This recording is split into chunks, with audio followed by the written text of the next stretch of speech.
excuse me, you pronounced my fucking girlfriend's name wrong. Yeah. Try to show someone like a hot picture on your Metro PCS of a chick, and they're like, "Oh, stop objectifying women, please." Please. Excuse me. Yeah, it would be like nonstop. We'd be working. I'd feel my shoulder, and he'd be like, "Just be a hot chick on his cell phone." They love him. Yeah, man, it's a hot chick. It was unbelievable. That was I think the biggest culture shock being in Spain was them just getting memes and pictures on their phones. Mm. Just every night at the bar, these dudes would be like, "Yo, fucking, what do you think of that?" That was the time the guy showed me him and his friend throwing a Nazi salute in front of a swastika.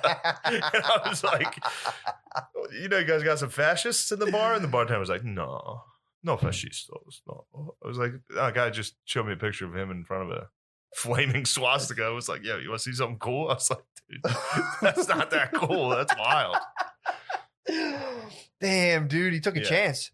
He opened up. He did. He's like, "Well, I kind of like this guy, and maybe we can bond. He can be a Nazi. Maybe he's a Nazi." That's a fucking. That's risky. That's like maybe someday society will be more accepting of fascists like that.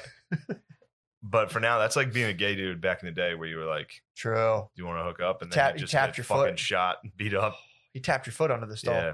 Also, was there like a lot more people with him, or he just like? There was two of them. There were two fascists. Fascistas. Was this before Tinder? You swipe and you're just like, holy fucking shit. He's just sitting there like. He really was. Strike that from the record, please. Strike that, please. Strike that salute. Can you not even do that? I put the safety on. My elbow was cocked a little bit. True. You hit with the snake. Yeah. That's the Once you straighten your arm, you're fully committed. That's the strike. True. I was showing him like, it's cocked up. It's ready to go. You're ready to unleash your full salute. Yeah, it does suck. I forget who was. Oh, this was killing me. My friend O'Leary. I was hanging out with O'Leary at a bar in Mechanicsburg. Went out. It's nice. Yeah. It's nice to be back. He was talking about how he heard it on another podcast. So it was probably one of our friends. I just didn't hear it. But he was like, Trump's never laughed. Like, you've never seen footage of Trump like actually laughing. Like, genuinely. just like a quick smile laugh. He goes it's always like, it's always because and then I was like, dude, it's because Trump's autistic. Think so. I don't think he's ever shown like real emotion or knows how to. Like, think of you've definitely seen Obama laughing. Definitely seen W laughing. Yeah. I've seen all of them like having a human moment of laughing. Trump can't. I could be wrong. I want to see him laugh. But I genuinely don't remember seeing him laugh, which makes me laugh a lot. That's crazy. Yeah, like, I'm trying to think he's always like he's like Kanye with that like smile and then back to straight. Yeah. I've seen Kanye laugh a bunch of times though. Yeah, I wonder because I've definitely only ever seen. He goes like this. He goes like, and he'll like do like a quick smile thing. Literally that face. He goes, he has a quick side smile and that's it. Possibly, dude. I don't think Trump. Or it's probably just all part of the plan. It's probably all part of the plan. Which I know, which does seem something like would be part of his plan. Like, you can't let them see you laugh. Laughing is gay. There's also people who probably haven't laughed in a very long time. I mean, there's people out there. I don't think there's too many billionaires that haven't. Although Trump, I don't get me wrong. If I was Trump, I probably wouldn't be having the time of my life right now. Yeah, probably wouldn't be laughing too much. I don't think you laugh your way to $1 billion that much though. Yeah, once you have it, you probably laugh. I don't know, dude, because like you'd think once you had $500 million, you'd laugh. People laugh. Everybody, literally every other president has been seen laughing. I gotta verify. It's weird to not see Trump laughing. Van Buren, you get me a good shot of Van Buren cracking up. Martin had tons of laughs, dude. They based the show off him. Yeah, I mean it's a solid theory, but I'm wondering now. There's people I know, and people are like, I don't like music. I'm always like, what? You just don't listen to it, and they're like, I don't really like it. Yeah, so there's got to be people who. I know there's people for a fact who don't laugh. Trump, we're just like Trump, and like a couple other. It's definitely pretty rare just to be like, I knew a guy who would like when something funny happened, he would be like, hilarious, and never laughed. He just would state that it was hilarious. Yeah, Trump might laugh. He might just be like a verbal laugher. He might be like, hilarious. It's so funny. Wow, really funny. Wow, that's really making me funny. It's making me feel some kind of way. Yeah, but even like go watch his roast, go watch all that shit. Like if somebody makes fun of him, he's like, he like tries his best to laugh. But Mary, you remember when he was on WWF? And he would like, there's a gif of him being like, yeah. He like can't even fake, he can't even act at all. Like him trying to be like, all right, what do I do to be a bad guy right now? He's like, it's fucking crazy. It's crazy how I thought he killed it on despondent this guy is. WWF. He was great, dude. When he took out Vince McMahon. Oh, and he dove on him with his thick ass in the air. Look, I don't want you guys to think I'm coming down on the president too hard because I respect the office. Shout out Drew Brees. What's good, playa? Oh, dude. Shout out motherfucking Drew Brees. Drew Brees, went down hard. Breezy. D Breezy, baby. He went down swinging. No, I think your theory's valid, dude. It's not my theory. I think a different podcast has covered this, but it was recently brought to my attention that Trump has never been filmed laughing, which as soon as, I can't even imagine him laughing. Well, I'll be curious. I think someone's going to hit you with some footage of that. Someone's going to find the UFO sighting Trump laugh, dude. The Trump laugh's tough to come by. Even I remember him on Stern, he wasn't really like. Yeah. Even when he was funny, he wouldn't laugh. Like he would do something funny and not laugh. Do you think he was always about to get his dick sucked? It's like anything he was doing, his dick sucked. He was getting his dick sucked right after, so he's just kind of always in a rush to get his dick sucked. Maybe says a funny joke, and he's like, "I can see the humor in that. I'm getting my dick sucked in half an hour." True. There are things better than laughing. I'm about to link up with Jeffrey right now before everyone knows what's going on. Yeah. Chill in the back. It's a good theory. That's also true, man. No one's holding his feet to the fire for chilling with Epstein, bro. And they're like, oh, that's just who you chill with. Well, that's because the right seems to be leading the charge on the Epstein stuff. Yeah, but it's like if you knew, again, he had to have fucking known. Anyone who's in like the billionaire class knows that guy was having an underage sex ring. Yeah. Going. Like even if you went and you're like, oh, dude, this isn't cool. You'd think you'd be like, bro. And if they didn't, why not? You know what I mean? I bet they didn't. I bet billionaires that fuck 17-year-olds is probably pretty prevalent to the point where it's like, well, I think they're busting Jeff. Shit. Yeah. Like I bet it was not even like. Yeah. If you what's the thing he has? It's like, oh yeah, he has that. What's the thing this billionaire has? Oh, he has a enclosure of giraffes that we go shoot in the fucking head when we're at his house. True. Like all this weird shit. These. Yeah. You know.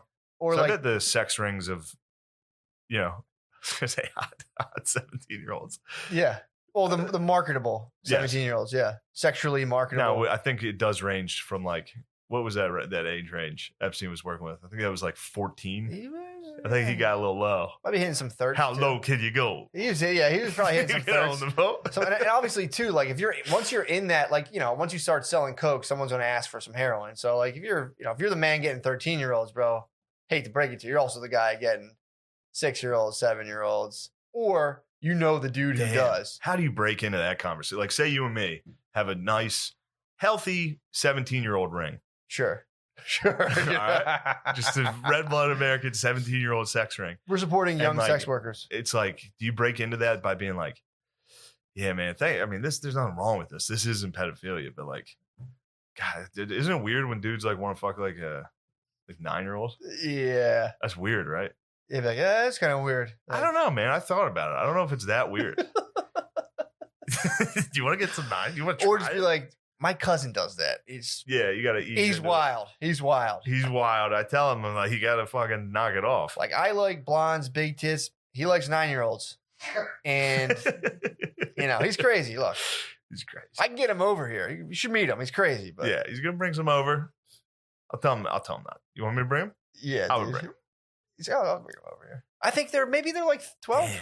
Good Lord. What do you do with it? I mean, dude, it's also going on globally. Like, they're definitely selling kids into sex slavery all over the world. So you're probably significantly more than anywhere. The U.S. is probably pretty good about it compared to. Well, dude, imagine you're meeting the other leaders in parts of the world. So you're a billionaire in the United States. You're like, yeah, we can't fuck kids here. We don't fuck kids here. It's wrong. Damn, think how crazy the other billionaires must think that is. Yeah, then you go to a billionaire in Thailand, just like, wait, what did you say? Like, yeah, we can't even fuck 9-year-olds. It's like, what? Don't judge me, dude. What? Well, they're like, I mean, dude, it's like, I was talking to a guy today who was hipping me to some news that was like, of like using sex slaves, and once they're done, physically chopping them up for parts and just like selling, I guess, like their organs and shit. I didn't read the full thing, but it's like, there's parts of the world where it's just like, they're just like, oh, we're for sure gonna fuck this thing and then chop it up. Like, what's after we're done fucking, like a horse at the glue factory? It's like, all right, we'll chop it up. Yeah, you think when like a sex slave like breaks its leg, like, we gotta just put this thing down. For sure. For sure, dude. That's who ends up selling t-shirts. Oh my God. That's who ends up. They're like, we got to put this thing down. Next thing you know, the sex slave is just selling like little glowy things at the fucking 4th of July. They just put you out to sell fucking. True. Like, That's what t-shirts. You know those glow sticks are made out of sex slaves. That's what the fluid is. That's why. It's just they're like stem cells. Yeah. No, they probably like that's what probably happens. You probably have to go work at like a carnival once you're like a sex slave that breaks your leg. Carnies always have like one arm or something. Oh, they got mauled by something. Yeah, you're sticking it. Well, they stuck their hand in a fucking moving True. tilt-a-whirl. You got fucking dinged by the tilt-a-whirl one of those times. That must be tight when you're a carny to show your scars. Be like, that's from the zipper. Tilt-a-whirl. Yeah. Scrambler. Oh wait, took one of these. I got a metal plate in my hip from the fucking crazy. Well, that's probably as a carny, that's how you get pussy. Be like, I could put us on the scrambler right now without a seatbelt. I got connections, and you ride it. You're like, oh. That is fun though. That is cool so we had at Williams Grove, the Speedway. Mm-hmm. There used to be a amusement park there. It's now listed as like a haunted amusement park. It's just an abandoned amusement park across there. But we used to go when we were kids, like while it was still abandoned. Like the fucking roller coaster was like the scariest roller coaster possible. Because the thing was falling the fuck apart like the whole time. But the ghost house, the haunted house, like you were supposed to sit in a chair and it would, take you around. But we would just get out and run around in the ghost house which was very dangerous because there were carts moving around, flying around. And levers and shit. Yeah, dude. Being a carny, being able to do that 24/7 would be sick. Also, we used to clog the water slide. You ever do that? No. Oh, you would sit. So there was literally zero regulation on this water slide, obviously. Fucking Williams Grove. So we'd send, I was usually the wedge breaker. Mm-hmm. It has the biggest. Yeah, you bust it free. Like 4 or 5 of my friends would go first and then all stop at a certain spot. It's the funnest thing in the fucking world because you'd be going around these curves and and then you'd go around one curve and you'd see like 10 people and be like, just slamming them. And it was funny when you're waiting for somebody because the water comes first. Like you're chilling and all of a sudden there's like a slight wave. And you're like, oh, fuck, here it comes. How many wedges did you break? I mean, we used to do it every summer. Oh, countless wedges. We'd do it all day. It was the funnest. Imagine working. You're just like, Jesus, because they signal at each other when it's good. Yeah. And then they just probably